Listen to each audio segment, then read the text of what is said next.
You. Yeah, you. I'm talking to you. The good-looking one watching this video right now. You love videos about the 1980s? So do I. You want to rank the top 10 best movies of 1987? I got a list right here. You want me to tell you? Well, okay, I guess I'll do that. Let's rank our top 10 best movies of 1987. Yeah!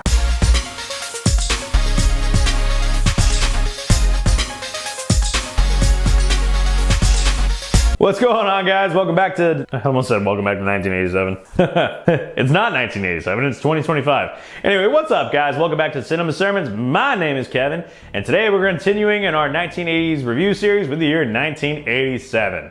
So, hit that like, share, and subscribe button. Helps out the channel tremendously. Do it now, do it! That's my Arnold Schwarzenegger impression. And to kick us off, we're gonna go ahead and start off with an honorable mention, and that is Nightmare on Elm Street 3, Dream Warriors. This is the best sequel in the Nightmare on Elm Street franchise. It mixes perfectly the scary Freddy and the funny Freddy. It's not a perfect movie by any means, but it's got some iconic scenes and iconic kills, and definitely worth talking about. Nightmare on Elm Street 3, Dream Warriors. And it's got that awesome Dawkins song. We're the Dream Warriors, don't wanna dream no more.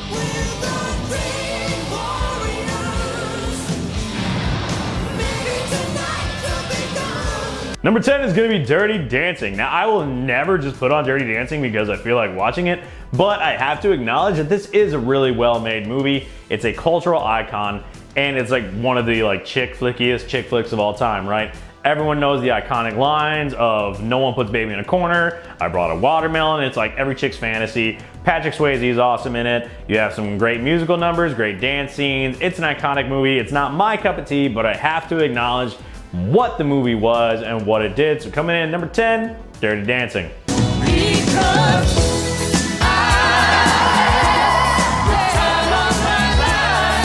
Number 9 is RoboCop. This is a cheesy sci-fi action 80s movie, and we love it for it. Detroit cop gets shot up, almost gets killed, gets rebuilt as RoboCop and has to clean up the streets of Detroit, take down corruption, and it's just full of all the 80s action, violence, and just over-the-topness that we want from an 80s action film. RoboCop does it. This movie could have only come out in the 1980s, and it was freaking fantastic when it did, and again, we love it for it. Thank you, RoboCop, for being you. But not to be outdone by over-the-top 80s cheese, number 8 is Over the Top. I'm a Sly Stallone fanatic.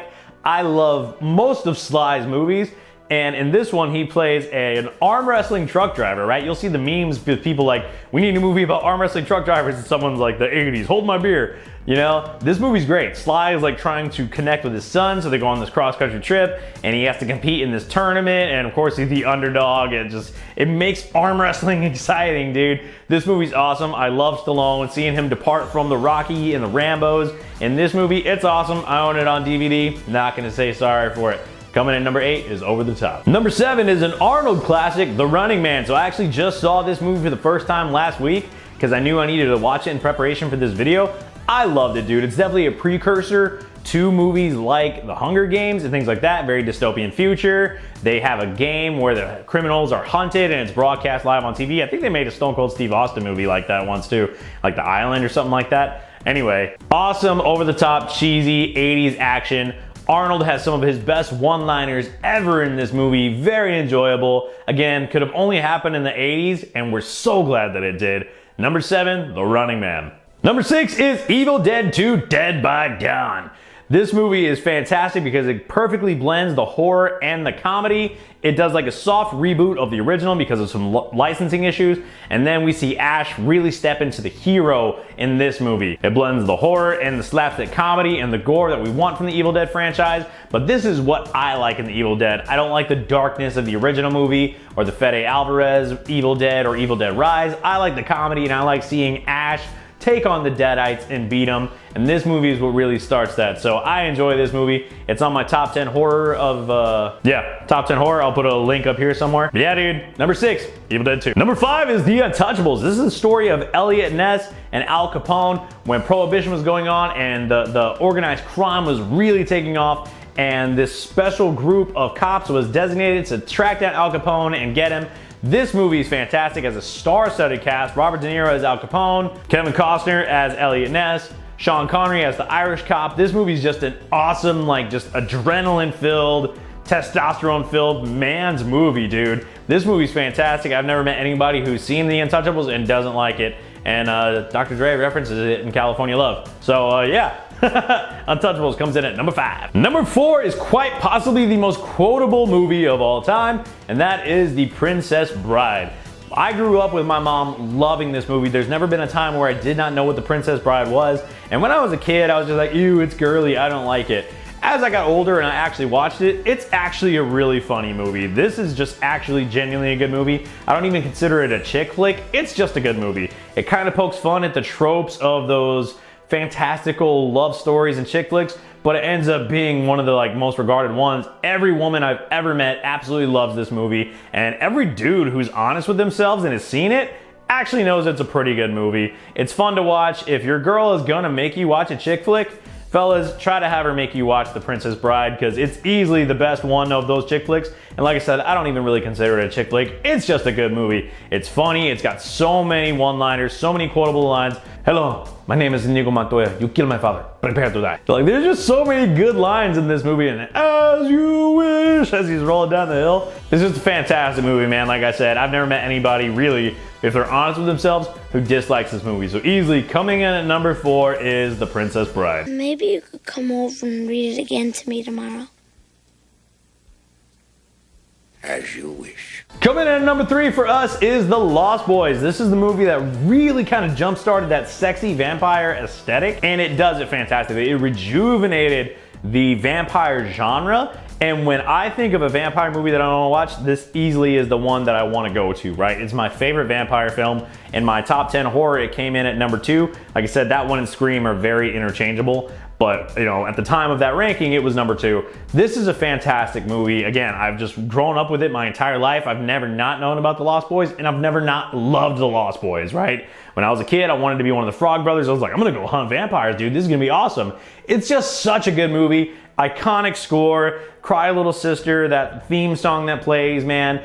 Also just iconic lines. The 80s was just full of, for lack of a better term, iconic movies and iconic moments, and The Lost Boys is really high up there with that, and I think it's one of the greatest movies to come out of this year. Our runner-up is going to be Lethal Weapon. This movie stars Mel Gibson as Martin Riggs and Danny Glover as Roger Murtaugh, and they are paired together to be cops. Martin Riggs is really just doesn't really care if he lives or dies because he's so grief-stricken over losing his wife. Murtaugh is a good family man who's getting close to retirement and just wants to be home with his kids. He's getting way too old for this stuff, if you know what I mean. And it pairs them together, and there's so much tension early on in the movie, and this is like the quintessential buddy cop film. By the end of the movie, they are brothers, and it's one of my favorite franchises. I think there's no bad movie in the Lethal Weapon franchise. I think Lethal Weapon 2 is probably my favorite one within the franchise because there's no more growing pains. They're already family, and I love it, man. But this first movie kickstarted off, like I said, is the quintessential buddy cop movie. Awesome 80s action, really helped launch Mel Gibson into superstardom, even more so than Mad Max. And I just think it's great. They're still even talking about making a 5th one to this day. And if they do, man, I will be right there front and center opening day. Lethal Weapon comes in at number 2. But our champion, best movie of 1987 is hands down Predator. This is the most macho film ever made, bar none. There's no love story. It doesn't try to cater to what women might find appealing. It is just guns and action and testosterone and dirty jokes and just this big, scary, technologically advanced monster that is hunting these special forces guys in the jungle, and it perfectly melds action and horror together. It has an all-star studded cast with Arnold Schwarzenegger, Carl Weathers, Jesse Ventura, Bill Duke. It's directed by John McTiernan, who in my opinion is the greatest action director of all time, because in '87 and in '88 he has 2 back-to-back bangers, which we will get to in the next time. But dude, this movie's freaking awesome, man. It is my favorite Arnold Schwarzenegger film outside of Terminator 2. It's just everything you want from over-the-top 80s action, dude, and I can't get enough of it. It's been one of my favorite movies for the majority of my life. It is in my top 20 favorite films of all time, and again, I will die on this hill. It is the most macho movie ever made. This one's for the boys, man. especially when they're just holding their guns, just shooting down forests. If I watch a reaction to it, every single girl is like, why would they do that? Why would they just shoot into the forest? Every guy is like, yes! So this one's for us, fellas. Coming in at number 1, Predator. If it bleeds, we can kill it. But that's all I got for today. Please let me know your top 10 movies of 1987 down below. Are you a woman who loves Predator? If so, let me know, because that would be cool, because again, I think it's the most macho movie of all time. So if there are some women out there who love it, let me know. Let's talk about how awesome Predator is. If you're a dude who enjoys The Princess Bride, don't be ashamed. Go ahead, let us know down below. If you're a dude who enjoys Dirty Dancing, you keep that one to yourself. But Princess Bride, you can let us know about. Hit that like, share, and subscribe button. It helps out the channel tremendously. And remember, I love you, Jesus loves you. That's our story, and we're sticking to it. See you guys.